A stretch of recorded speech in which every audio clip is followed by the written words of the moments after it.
اس section میں ہم بات کریں گے اسلام اینڈ بایولوجی کی کہ کس طرح سے اسلام اینڈ بایولوجی ایک دوسرے کے پیرلل چلتے ہیں.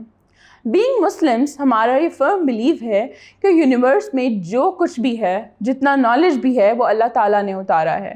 اب قرآن میں اس نالج کو ایکسپلور کرنے کی ڈائریکشنز تو دی گئی ہیں، بٹ اس کے ساتھ ساتھ اس کے بارے میں ڈفرینٹ ہنٹس بھی دیے گئے ہیں، like a point of reference to explore world. اس میں کچھ ہنٹس بہت کلیئر ہیں، جبکہ کچھ ہنٹس کو سمجھنے کے لیے مزید ڈیٹیلز کی ضرورت پڑتی ہے.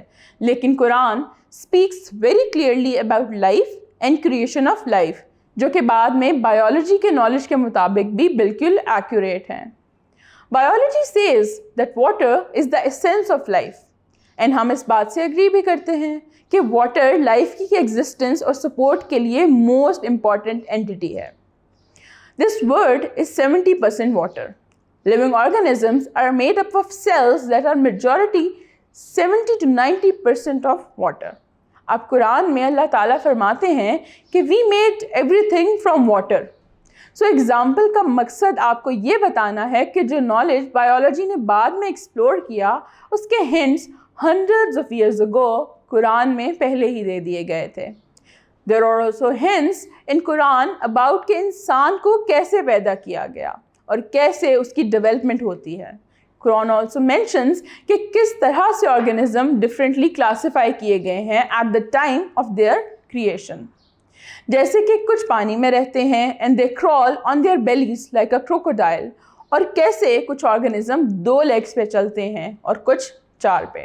یہ تمام چیزیں ہمیں رولز آف کلاسیفیکیشن کے بارے میں ہنٹ دیتی ہیں، جو بایولوجیکل پوائنٹ آف ویو سے بھی پروون ہیں. جب بات قرآن اینڈ اسلام کی آتی ہے تو ایک چیز بہت آبویس ہے کہ قرآن سے گائیڈنس وہی لے گا جو کہ اسے پڑھتا ہے، جو کہ اس پہ بلیو کرتا ہے، یعنی کہ مسلم. اسی حساب سے ہم مسلم سائنٹسٹ کی کنٹریبیوشن کو کیسے اگنور کر سکتے ہیں؟ They have been among the founding fathers of scientific study and sciences in general. One very significant and widely appreciated Muslim scientist جنہیں father of medicine بھی کہا جاتا ہے was ابو علی سینا. ان کی contributions ویسٹ میں بھی equally appreciate کی جاتی ہیں. اینڈ ایز ہمیشہ کی طرح وہ نیمز کو اپنے حساب سے بدل لیتے ہیں، تو ابو علی سینا کو وہ اویسنا کہتے ہیں. ابو علی سینا ایک ملٹی ٹیلنٹڈ سائنٹسٹ تھے. جہاں وہ ایک فزیشین تھے، اس کے ساتھ ساتھ وہ ایک فلاسفر اور اسٹرانومر بھی تھے. اب پیچھے بچا آرٹ، تو انہوں نے اسے بھی نہیں چھوڑا. And he was a poet too. ان کی ایک بہت مشہور کتاب ہے القانون فی الطب، جسے ہم لاز آف میڈیسن بھی کہتے ہیں.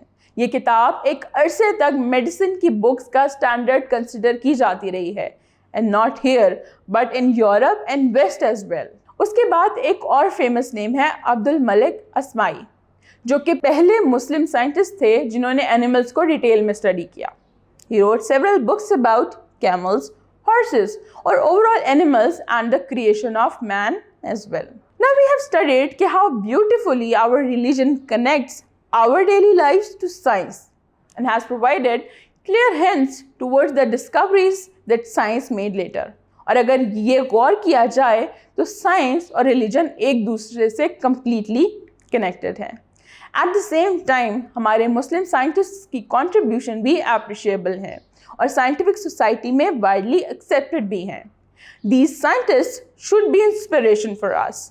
یہ لوگ ہمارے رول ماڈل ہونے چاہیے تاکہ آفٹر سیورل جنریشنز جب کسی مسلم سائنٹسٹ کی بات ہو تو اس میں کوئی ایک نام آپ کا بھی ہو.